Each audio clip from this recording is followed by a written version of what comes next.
Today I just got this article in my inbox from the Florida Realtors saying how buying is better than renting in most Florida real estate markets. And as a real estate agent here for the past 12 years, I have to admit, as soon as I saw this, I was a little bit skeptical. Now, according to this article, it says that it is actually cheaper to buy than it is to rent in 2/3 of the counties in the United States. Now, that's only talking about the counties that they surveyed. I have no idea how many counties they actually surveyed, but they're saying 2/3 of the counties in the US are cheaper to buy than to rent, and a lot of these areas fall into Florida apparently as well. But a couple things I want to mention right off the bat is this article doesn't mention anything about the additional expenses that come along with home ownership, such as property taxes and property maintenance, surprise expenses like needing to put on a new roof, a water heater, plumbing issues, electrical issues, the whole myriad of things that can happen when you own a house. It also goes on to say that home ownership is generally more affordable in the counties that have less than 500,000 people in them,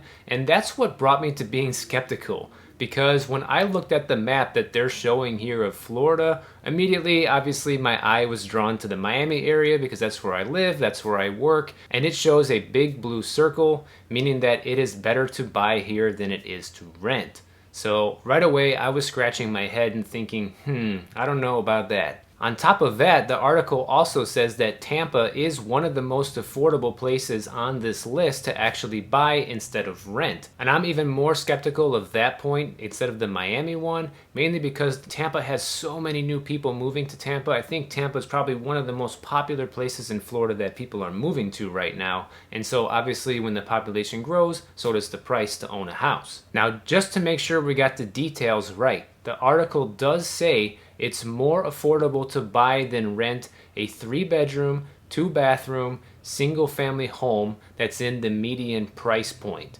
okay? So that eliminates a lot of other type of real estate. That eliminates any type of luxury housing. That eliminates all condos. We're not talking any condos at all. It also eliminates townhouses, which are similar than condos, and I did make a video about that recently. In case you guys missed it, I'll link it below. So we're talking just freestanding single-family homes that are 3-bedroom, 2-bathroom in the median price point. So that is pretty specific, right? That's one type of housing. But if you've ever been to Florida before, you probably quickly will realize that for a lot of people, it's unaffordable to own a single family home in a lot of these areas, especially more expensive ones like Miami or Fort Lauderdale or Tampa. So what happens is a lot of people end up needing to actually move into some sort of condo or an apartment or a townhouse, something that is a little more affordable than a single family home. So I would like to determine with you guys if this is actually true or not. So in my next video, I'm going to break down all the mathematical figures to see if in fact this study is true,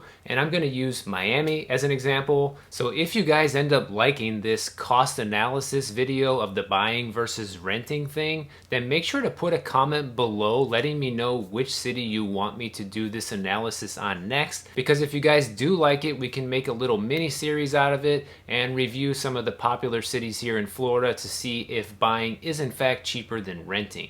And yeah, this is the next day. I just got done shooting the Miami version. It's a little cold today and I'm not wearing the same clothes. Whatever. I'm really looking forward to doing the numbers to see if in fact this study is true.